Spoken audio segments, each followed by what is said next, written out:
diretor de protocolo, na companhia do meu companheiro Bento Félix, como segundo diretor. O Dr. Asdrubal Nascimento Lima Júnior é advogado no Brasil e em Portugal, pós-graduado em Direito Público e Inteligência Artificial, mestre em Direito Privado e doutorando em Direito. Especialista em mediação e arbitragem desde 2001, membro da Comissão Especial de Mediação do Conselho Federal da OAB, 2022-25, professor de arbitragem e mediação, coordenador do curso de Direito da UPS, profissional do Dispute Boards pela DRBF Foundation, autor e coautor de obras nas áreas de mediação e arbitragem, experiência como árbitro desde 2002, presidente de painel, coárbitro e árbitro único, e autor do anteprojeto de lei de mediação trabalhista. O Dr. Asdrubal Júnior, ele vai nos falar sobre mediação que nos leva a perspectivas diferentes, à comunicação e ao caminho da paz. Nos leva a repensar o momento em que vivemos, no Brasil e no mundo. E ele tem 19 minutos a partir de agora, doutor Asdrubal. Ligue o seu microfone e a palavra é sua. Olá, uma boa tarde a todos mais uma vez. Uma alegria aqui e satisfação receber o convite do professor Rui, né, depois aí referendado pelo Dr. Chico também, para poder estar aqui com vocês nessa hora prestigiada, que é a hora que as pessoas se alimentam, né? Hora do almoço, então essa é uma hora prestigiada. E se as pessoas estão doando esse tempo da hora de talvez de maior prestígio, que é se alimentar, é porque certamente estão também ávidos por informação, por reflexão que contribua para alimentar a nossa alma, alimentar o nosso espírito, naturalmente nos energizar a seguirmos adiante, fazendo o bem como é o escopo dos rotarianos e que pude aqui conhecer brevemente hoje um pouquinho da história do Rotary. Fiquei impactado, muito impressionado, né, por tudo que já fizeram ao longo da nossa história e pela contribuição que deram, pela erradicação aí da polio no mundo. Isso foi muito significativo, uma realização que certamente salvou muitas e muitas vidas ao longo da nossa história, né? Acho que nem dá para calcular o tanto de coisas que isso representa para a sociedade como um todo.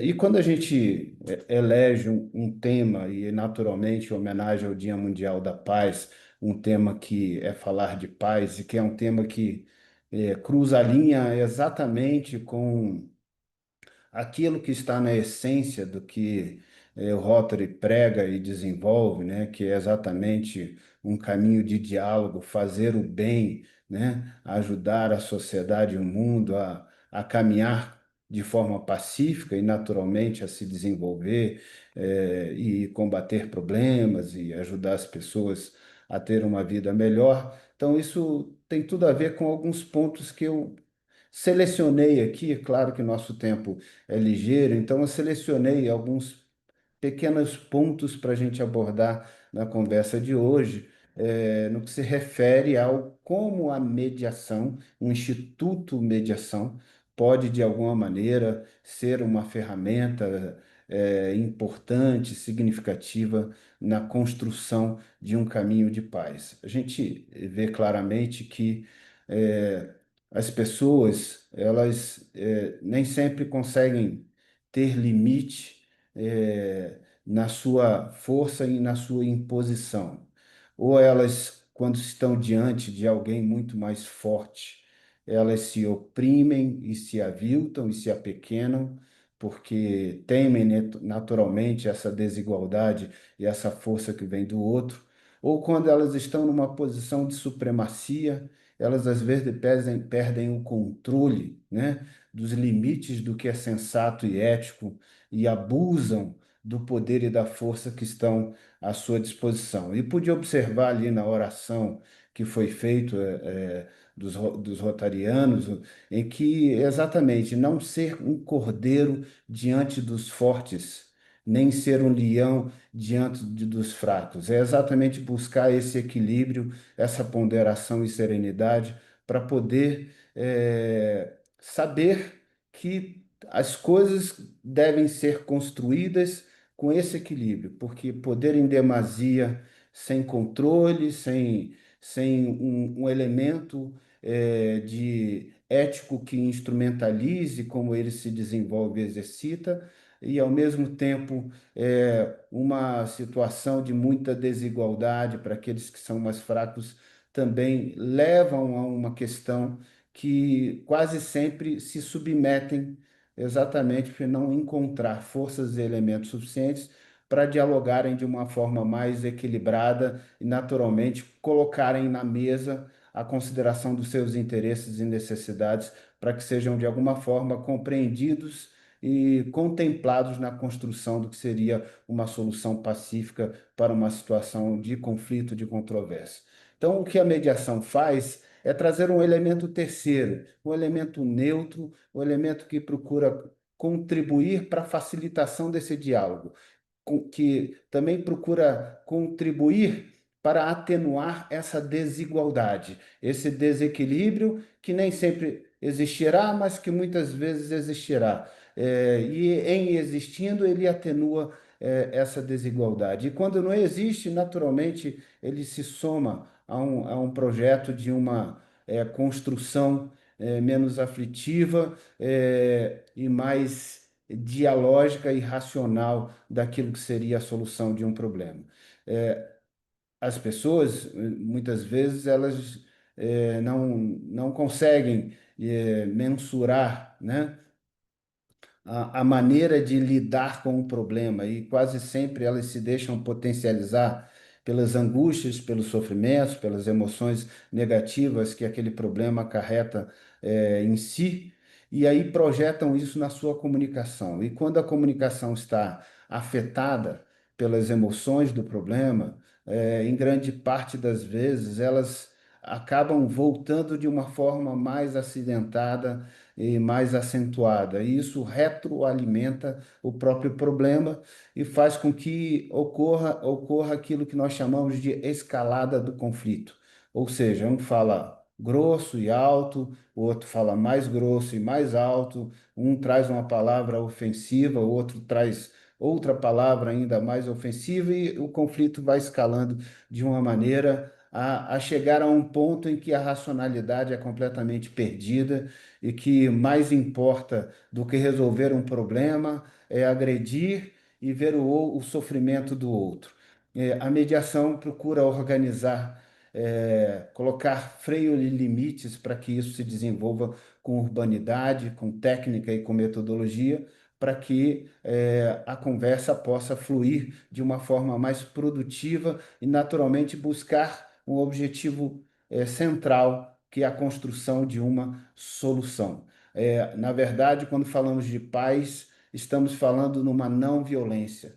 E a violência, seja ela representada ou materializada em diferentes formas que podem existir, ela começa pela palavra. A violência começa pela comunicação. Uma comunicação hostil já é uma forma de violência. E ela pode escalar para ter um nível de gravidade, de repercussão, até mesmo no mundo físico e material, através de agressões físicas ou através de atentados e coisas ainda piores que podem vir a acontecer e que a história registra inúmeros fatos que nos fazem lembrar tristemente de como a comunicação inadequada pode potencializar. Então, a mediação cria esse facilitador de comunicação, entendendo que o nosso cérebro, segundo a teoria do professor Paul MacLean, já desenvolvida há algumas décadas,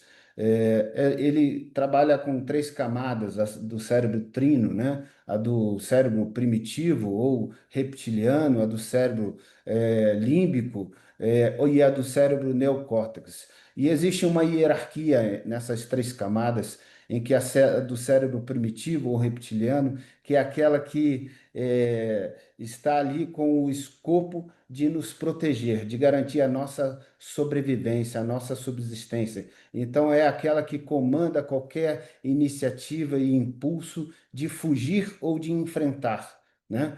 E todas as vezes que pensamos que precisamos lidar com uma situação angustiante, de um problema que temos que resolver, esse cérebro primitivo muitas vezes ele toma a frente, ou ele quer fugir dessa situação e evitar o problema e não lidar. E quando a gente fala em buscar a paz através da mediação, a gente não está falando em fugir, a gente não está falando em não ter enfrentamento, de não ter um momento em que vai sentar e dialogar para procurar construir uma solução. A gente está falando que isso é necessário, porque fugir do problema só cria uma condição de submissão, de aviltamento, né? E de condicionamento a algo que não seja favorável para a boa convivência daquelas pessoas. Mas, da mesma maneira, não estamos falando de um enfrentamento que faça escalar esse conflito. Então, o límbico, o primitivo também comanda no sentido de, então, eu endureço a minha conversa, eu falo mais grosso, eu ofendo de uma forma mais ferina ainda do que o outro me ofendeu, e isso também é uma perspectiva que está pela dominância do cérebro primitivo. O que a mediação vai fazer é entender que o cérebro primitivo precisa ser neutralizado para que possa existir uma conversa produtiva em que se busque a construção de uma solução, é necessário neutralizar o cérebro primitivo. Então a gente tem que criar um ambiente adequado, com um mínimo de condições de conforto e de segurança para que as pessoas se sintam ali bem acolhidas, acomodadas e que possam desenvolver um bom diálogo. E o mediador e a mediação têm um papel fundamental em tudo isso, exatamente porque é aquele terceiro imparcial que está ali para, de alguma maneira, conduzir e administrar o desenvolvimento daquele diálogo. Ele faz, então, esse papel e contribui para a neutralização. E quando percebe que as partes ainda estão muito afligidas pelas emoções, e por impulsos naturais comandados pelo cérebro primitivo, ele vai adotar ferramentas e metodologias que vão ajudá-las a voltar a uma situação de mais neutralidade. A partir disso, existe também um comando, o segundo comando hierárquico, que é o comando hierárquico do cérebro límbico, que é aquele das emoções, é aquele que leva o ser humano a matar alguém por uma questão passional, ou que leva aquele a comprar um bem também por uma questão passional, ou leva ele naturalmente a amar, a se dedicar, a se doar, também tudo isso por muitas vezes por motivações puramente emocionais. Então, o cérebro límbico, ele pode trabalhar de forma absolutamente contrária ao desenvolvimento de uma conversa produtiva, basta que alguém aqui fale uma coisa mais hostil para o outro, que ele vai desencadear uma reação contrária e isso vai se desenvolver porque ele gerou uma emoção ruim, negativa na outra pessoa. Ou ele também pode gerar um movimento de altruísmo, que inspire as pessoas a fazer o bem, o que o Rotary faz muito bem, certamente. Ele inspira as pessoas a fazer o bem, porque ele desenvolve mecanismos para despertar o cérebro límbico com emoções positivas e as pessoas se engajam num processo de valor, de que querem fazer o bem, e aí eles passam a ter uma postura não adversarial e uma postura colaborativa com todo o processo. E é isso que a mediação, de alguma maneira, também intervém de uma forma poderosa para conseguir dissolver os impulsos iniciais de uma posição adversarial para uma posição colaborativa. Através de metodologias que a mediação utiliza, ele vai substituir emoções negativas por emoções melhores. E aí ele desarma aquela postura adversarial e inaugura uma postura mais positiva e mais colaborativa para o processo construtivo do diálogo. E o terceiro cérebro, que é o que manda menos, mas é o fundamental da gente invocar para poder construir boas soluções, é o neocórtex. E exatamente o neocórtex é que vai desenvolver a capacidade criativa de construir inúmeras ideias. Primeiro, de fazer uma visão analítica de todo o problema. E uma visão analítica vai ajudar as pessoas a entender, olhando para si e para os seus problemas à sua volta, quais são os seus reais interesses e necessidades, que nem sempre estão claramente percebidos pela própria pessoa. Às vezes ela está imersa em emoções negativas e muito mais do que ver como eu resolvo o meu problema, ela se concentra em como eu firo o outro, né? Como eu machuco o outro.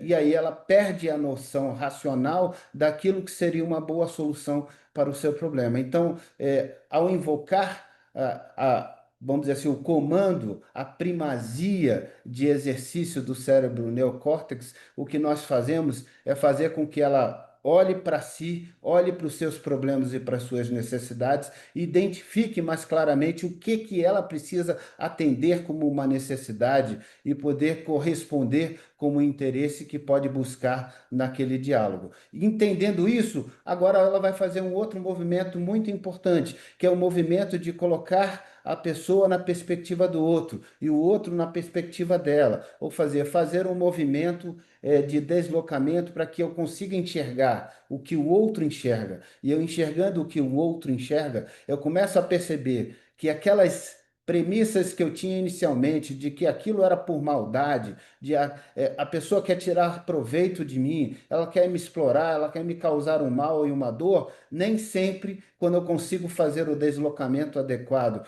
para ela entender a perspectiva de outro, nem sempre essa era efetivamente a motivação que a pessoa tinha, mas era o campo de visão que ela enxergava, que lhe trazia elementos que a faziam pensar de uma forma diferente do que ela pensa. E ao fazer esse movimento de ida e vinda com todas as partes envolvidas naquela situação de controvérsia, ele consegue dissolver e desarmar um pouco mais aquelas falsas premissas, que aquelas premissas que de alguma forma serviam como gatilhos emocionais para causar reações mais ostensivas e hostis para outra parte. Ao fazer isso, ele desenvolve também um movimento muito poderoso. E a outra perspectiva da primazia e comando do cérebro neocórtex é ajudar as pessoas a entenderem de uma maneira racional como que elas podem construir uma solução criativa que atenda em boa parte os seus interesses e necessidades e também atenda em boa parte os interesses e necessidades do outro. Quando ele começa a construir e caminhar na direção de eu preciso encontrar uma solução que me atenda, que atenda o outro em boa parte, aí a gente começa a buscar aquela zona de convergência, aquela zona que permite viabilidade para a construção de uma solução pacífica. Então é isso que faz. Nós separamos as pessoas do problema para que não vamos atacar a pessoa junto do problema. Como atacamos a pessoa junto do problema, estamos atacando a própria pessoa. Não, vamos separar os problemas das pessoas e agora nós temos nós dois aqui e temos o problema ali na frente. Então agora vamos atacar o problema conjuntamente. Deixamos de ser adversários, passamos a ser sócios de um problema e precisamos um do outro para ajudar a construir a solução desse problema. Essa mudança de perspectiva é a mudança de perspectiva adversarial para uma perspectiva colaborativa. E quando conseguimos desenvolver isso através das técnicas da mediação, colocamos os dois agora em conjunto com um propósito em comum: construir a solução daquele problema e não mais atacar um ao outro, mas atacar efetivamente o problema que aflige aos dois. E aí é o caminho mais produtivo e que quase sempre resulta numa boa probabilidade de um acordo. Então, essa é uma perspectiva que se desenvolve. O judiciário hoje está abarrotado de processos. Os últimos números que saíram do resultado de Justiça em Números de 2025, reportando o ano de 2024, apontam 80,4 milhões de processos no estoque da Justiça e o espantoso número que cresceu absurdamente no ano de 2024, de 39 milhões de novas ações ingressadas na justiça só no ano de 2024. Embora o judiciário tenha se mostrado cada dia mais produtivo, a sociedade cada dia mais tem procurado o Poder Judiciário para apresentar suas demandas. Isso resulta numa perspectiva de que elas estão com uma baixa capacidade de dialogar e resolver seus próprios problemas. Isso resulta numa constatação de que elas estão com uma imensa dificuldade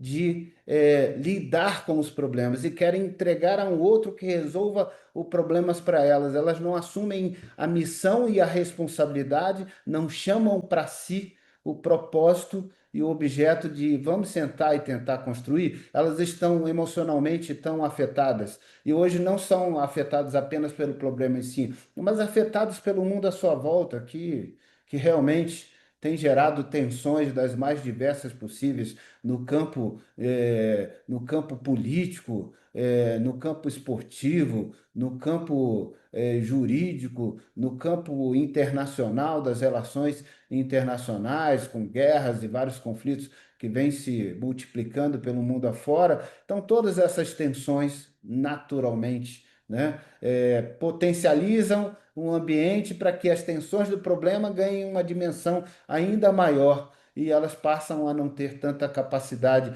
de sentar e dialogar. Falta educação, falta compreensão de como esses instrumentos podem ser muito mais efetivos, porque pensem, um processo na justiça leva alguns anos para ter uma solução completa e definitiva, né? A média do tempo de processo, de um modo geral, chega na casa dos 5 anos, em média. Claro que tem casos que demoram muito mais do que isso e tem casos que terminam muito antes, mas em média leva 5 anos para a solução de um caso. E cada juiz das 11 sentenças por dia, segundo o último relatório. Isso quer dizer que ninguém consegue dar 11 sentenças por dia sozinho. Isso quer dizer que ele precisa delegar para os seus servidores, para a sua equipe de trabalho, que façam um trabalho que seria o dele, genuinamente o trabalho dele de julgar. Ele não tem tempo de ler, ele não tem tempo de examinar, ele não tem tempo de escrever as decisões. Ele precisa delegar tudo a outras pessoas e confiar que elas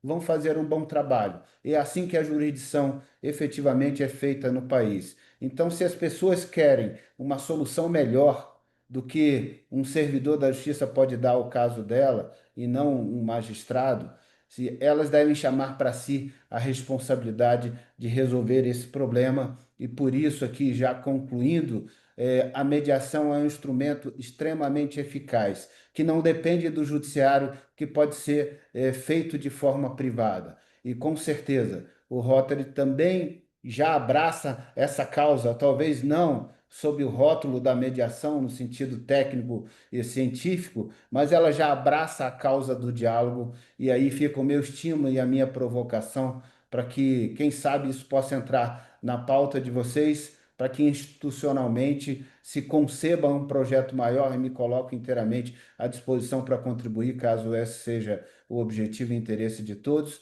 para construir um projeto de como materializar a utilização e a multiplicação do uso da mediação em todos os segmentos da sociedade, para que elas possam resolver seus problemas de uma forma mais ágil, menos aflitiva e muito mais poderosa. Gratidão pela oportunidade de falar com vocês e perdão pelo pequeno excesso de tempo aqui. Muito obrigado. Professor Asdrubal, excelente palestra, palestra absurdamente didática, bem professoral mesmo e de fácil entendimento. O número que o senhor nos traz assusta. 34 milhões de ações em um ano. 39. 39. Não há judiciário que dê jeito nisso. Há no judiciário algum tipo de filtro para entender como é que funciona o processo de pedido de danos morais e materiais nas pequenas causas, que provavelmente essa quantidade de ações não tramita nas varas comuns, uma boa parte deve tramitar nas pequenas causas, tanto federal quanto estadual. Já fizeram uma filtragem, isso pode estar se tornando uma forma de pretensamente ganhar dinheiro fácil? Fernando, sua questão é excelente, né? Existe, claro, um número substancial de processos que tramitam nos chamados juizados especiais cíveis, onde então tem como, vamos dizer assim, instância demandas até 20 salários sem advogados e até 40 salários com advogado. Então, pequenas demandas, em tese, pequenas demandas e de assuntos específicos que podem ser transitadas lá.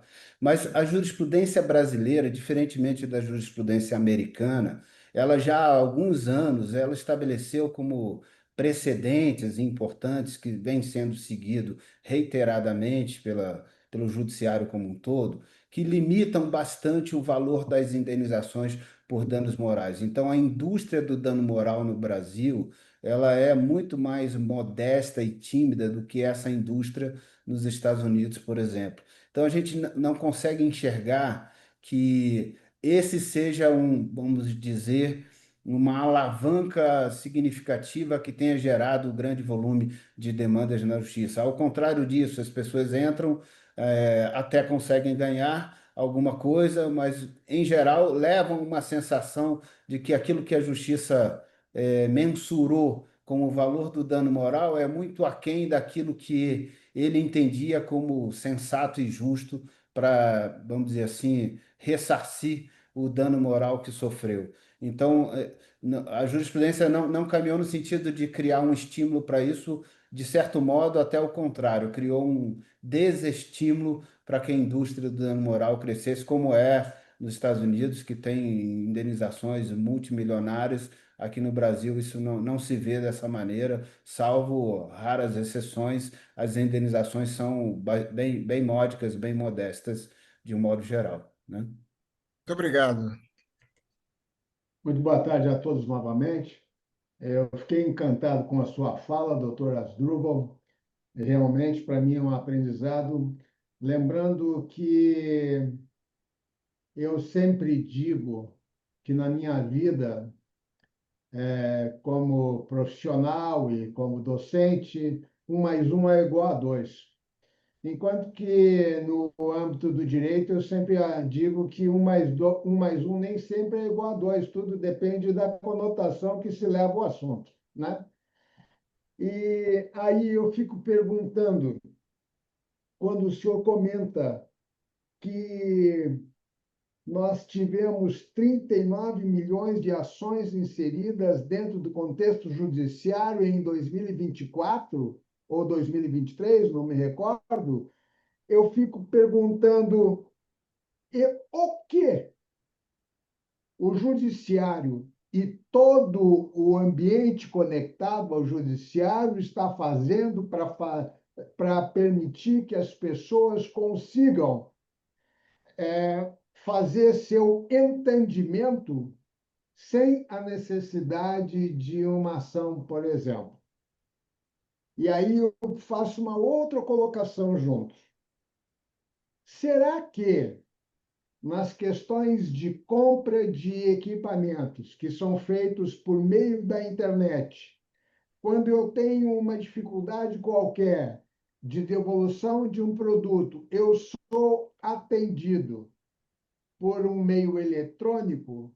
Será que isso não gera ruído e dificuldade por parte daquela pessoa que comprou e se irrita?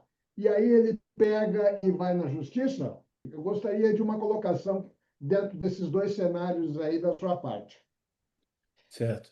Bom, seu Chico, vamos aqui destacar o seguinte: em 2024 foram 39 milhões de ações, em 2023 e nos anos anteriores, isso girava na casa variava de 32 a 35. Foi o primeiro ano que houve essa explosão de busca. Já era um número absurdo, 35 milhões, né? Já era um número espantoso, né? Mas houve essa explosão aí de demandas no ano de 2024, embora, paralelamente a isso, também o judiciário teve uma explosão da capacidade produtiva. Ela conseguiu produzir 44 milhões de decisões, de sentenças no ano de 2024. Então, ela até conseguiu vencer em 5 milhões a demanda de ingresso, né? claro que ela está trabalhando no estoque da justiça. Essas que ingressaram ainda serão decididas mais para frente, né? É o giro dos processos e do estoque. Mas esse giro que teve, que foi também espantoso, ele se explicou porque 5 milhões de processos que foram baixados na justiça no ano de 2024 decorrem de execuções fiscais, de novas diretrizes das execuções fiscais, que fizeram com que diversas delas fossem extintas até pela prescrição, novos entendimentos da justiça sobre o que configuraria a prescrição intercorrente, fez baixar 5 milhões de ações só na Justiça Federal, e essas 5 milhões é que repercutiram também numa explosão de produtividade da justiça nesse ano, assim, pontualmente falando. Então, é só para ter uma ilustração. Agora, indo para aquele caso que você falou das compras, compras de e-commerce, né? O Mercado Livre, outros grandes plataformas, como que isso se dá na resolução de problemas? A maior parte desses problemas que decorrem daí nem vão para o judiciário, porque essas plataformas utilizam estratégias muito eficientes, eu diria, mercadologicamente muito eficientes, de reter o pagamento do fornecedor quando existe um problema, e ela desenvolve metodologias ali eletrônicas da pessoa reclamar, ela retém o pagamento, ela abre a oportunidade para o outro falar, e ela acaba resolvendo assim a gigantesca maioria dos casos que lhes são apresentados, ela consegue resolver de uma maneira muito mais eficaz do que seriam essas pessoas batendo na porta da justiça. E isso só ilustra quanto mais o judiciário, que aí entra naquela outra parte da sua provocação, o que o judiciário poderia fazer para melhorar esse panorama de ajudar as pessoas. É, Em 2015, houve a reforma do Código de Processo Civil, na verdade, um novo Código de Processo Civil, e um novo Código de Processo Civil introduziu a obrigatoriedade da audiência de conciliação e mediação. Tem que ter obrigatoriamente. Só que, de uma forma talvez não muito feliz, o legislador brasileiro estabeleceu isso dentro do processo, ao invés de ser antes do processo, temendo uma discussão de constitucionalidade, porque se fosse antes ia falar que está impedindo o acesso à justiça. Embora essa discussão tenha remédio para ela, daria para se resolver facilmente essa preocupação, mas ela colocou dentro do processo. Aí o grande problema é que, embora a lei tenha concebido a solução muito inteligente e sagaz de que o judiciário poderia fazer parceria com as instituições privadas, com câmaras privadas de mediação, e com mediadores independentes, profissionais independentes, e eles absorverem uma grande parte desses casos, o que o judiciário está fazendo na prática, embora a lei lhe autorizasse fazer de outra forma, é estar concentrando tudo nos centros judiciários de solução de conflitos. Nós tínhamos, quando começou a lei de 2015, 350 centros judiciários no país. Hoje nós temos 2.200 centros judiciários, mas eles não conseguem repercutir a eficiência, porque aí entra outros problemas, como não remuneram os mediadores, né? A formação dos mediadores da justiça deixa bastante a desejar. Como eles não remuneram, quando ele fica bom, ele sai, quando ele ganha experiência, ele sai para a iniciativa privada. Então, por não usar a força de trabalho da iniciativa privada, o judiciário está pecando, está errando feio em termos de política pública e de ação concreta em poder canalizar essas questões para que a sociedade, porque a maneira mais inteligente é a que a Itália adotou e que a Argentina adotou, que é a maneira de dizer, antes de ingressar na justiça, você tem que passar por um centro de mediação para tentar resolver seu problema lá. Se não resolver, aí você venha para cá. Essa seria a maneira mais lógica e inteligente, porque ele iria absorver lá, a boa parte dos casos ficariam retidos e resolvidos por lá e iria só o residual para a justiça. Mas esse não foi o caminho adotado pelo legislador brasileiro. E o caminho, embora o legislador não tenha adotado esse caminho, ele criou uma válvula de escape, que é o judiciário faz a parceria com o setor privado absorve, mas o judiciário por alguma razão política interna, ou por falta mesmo de percepção científica de como a coisa funcionaria melhor, ele não está fazendo isso, salvo situações muito de amostragem, mas não está fazendo isso em escala importante. e acaba que fica tudo sobrecarregado lá. Então, hoje, o índice de conciliação da justiça é baixíssimo.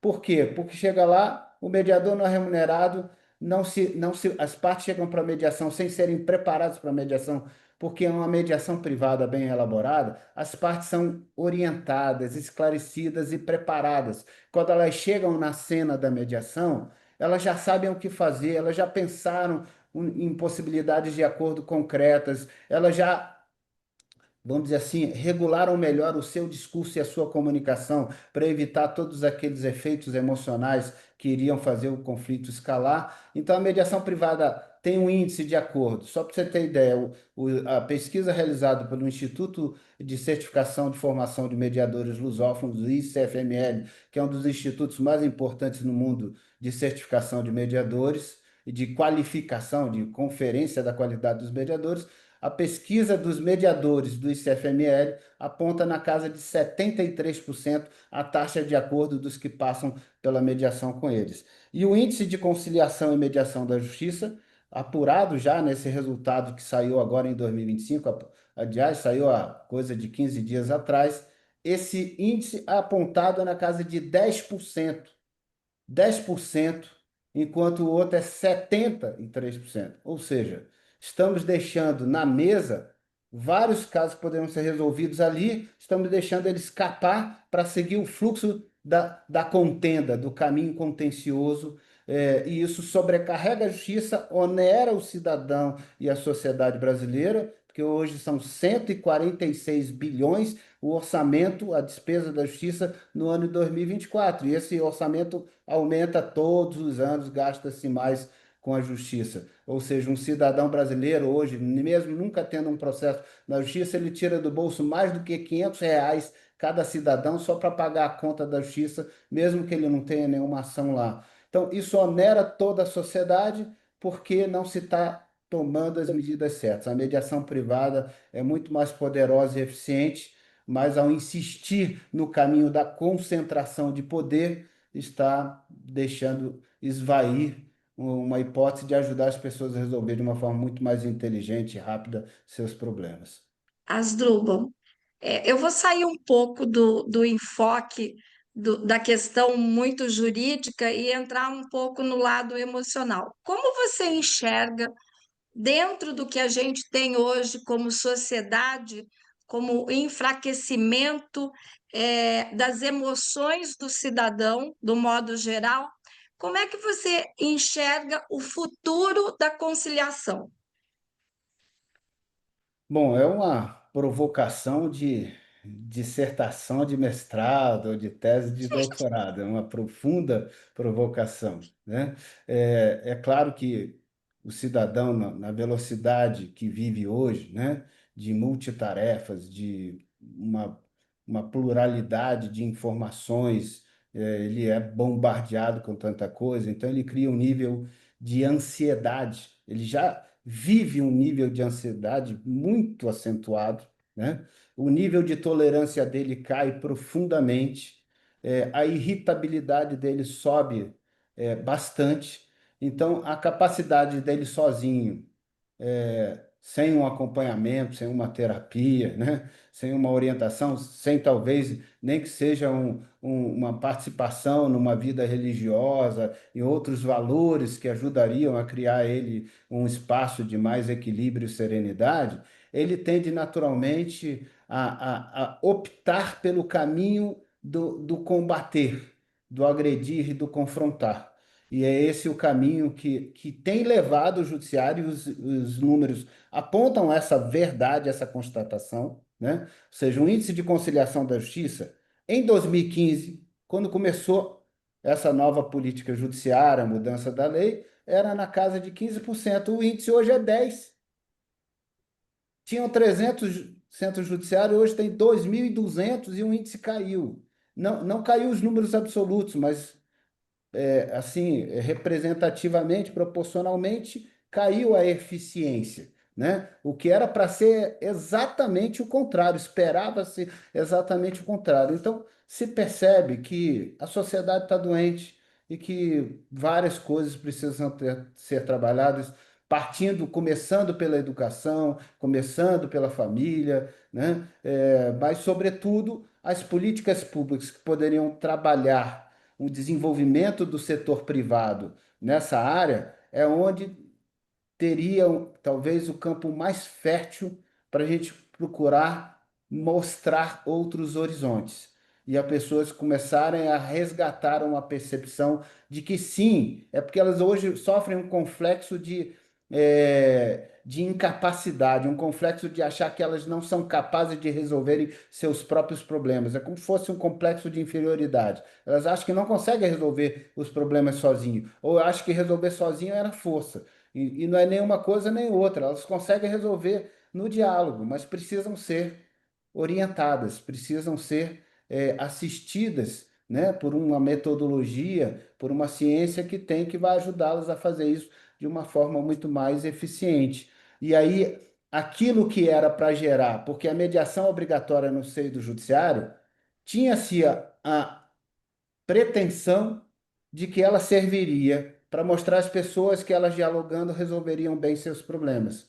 Mas como ela é mal executada, ela acaba que pode estar tendo um efeito inverso a esse, de achar que aquilo é uma bobagem, uma perda de tempo, e não efetivamente uma rica oportunidade de resolver um problema. Então, se o judiciário não está dando conta de fazer isso, ele devia chamar para si, vestir a carapuça e dizer: olha, eu não estou conseguindo fazer um bom trabalho, vou deixar quem consegue fazer um bom trabalho, vá para lá, delega, entrega para quem vai conseguir fazer um bom trabalho, porque aí ele está fazendo um desserviço à sociedade ao agir dessa maneira. Era para ser positivo, era para gerar uma cultura opt-out, daquela cultura de que eu vou para a mediação e posso sair dela com facilidade, mas como eu já estou lá, eu vou tentar resolver. Só que agora ela está fazendo um caminho de mostrar que isso não funciona. Isso aconteceu vários anos atrás, em 1999, muitos aqui vão lembrar. Foi criado para a Justiça do Trabalho um mecanismo chamado de uma negociação que existia dentro do sindicato antes de entrar com uma ação trabalhista, você tinha que fazer essa questão que era pré-processual à reclamação trabalhista, né? Ou seja, você tinha que buscar essas comissões que os sindicatos formavam para fazer essa autocomposição. Só que ficou mal executada pelos sindicatos, que não eram entidades neutras, muito ao contrário, entidades extremamente parciais, o ambiente era hostil, os profissionais não eram preparados e qualificados, e aí foi gerando uma experiência ruim até que, 10 anos depois, aproximadamente, o Supremo suspendeu a obrigatoriedade, deu uma liminar numa ação de inconstitucionalidade, suspendeu a obrigatoriedade e passou a não precisar mais fazer aquela reclamação inicial feita nessas comissões. Então, esse perigo estamos correndo agora com a mediação judicial, mas ainda há tempo do judiciário corrigir. Mas ele precisa acordar para o problema e falar: vamos mudar o rumo, né? E vamos corrigir. Ou o legislativo precisa tomar a iniciativa de dizer: vamos adotar um modelo que é antes de ingressar na justiça, ao invés de ser dentro da justiça a obrigatoriedade. Se um dos dois fizer o seu dever aqui, a gente corrige rumo vamos dizer assim, soma providências para que o cenário futuro seja muito mais positivo do que estamos enxergando nesse momento. Agradecendo. Excepcional a sua palestra e o 5 de dezembro fica muito grato pela sua participação nesta meio de dia. O senhor tem agora 1 minuto para as suas considerações finais. Não, aqui é só mesmo agradecer, né, o espaço, a oportunidade de conversar sobre um tema que faz parte da minha vida já há bastante tempo, pelo qual sou apaixonado, e vocês talvez tenham percebido um pouquinho dessa minha paixão, né? E falar com pessoas que estão naturalmente inspiradas pelo mesmo escopo, fazer o bem, né? Ou seja, trabalhar pelo diálogo e construir o bem na sociedade. E nada mais do que isso é o que inspira também aqueles que estudam os meios autocompositivos de solução. Então, gratidão pela oportunidade. Espero, de alguma maneira, ter provocado algumas reflexões que sejam úteis também para o desenvolvimento do trabalho dos rotarianos e me coloco à disposição para qualquer outro momento. Gratidão. Eu gostaria de agradecer e parabenizar o doutor Astruplo por essa brilhante apresentação, que foi fantástica e muito contribuiu para nós conhecermos e aprendermos tanto sobre esse tema. Expressar também, e tem um projeto dele, estamos trabalhando aí para implementar algumas ações voltadas a isso aqui na instituição, e também um processo, uma proposta para criar um centro de paz aí na faculdade, feito pelo Rotary, em parceria com o Rotary também. Gostaria de agradecer a presença de todos os companheiros, compartilhando, né, o nosso orgulho de ser rotarianos, saltando o pavilhão nacional e batendo o sino, declaramos encerrada essa sessão da tarde de hoje, né? E fica aberta a reunião para as considerações.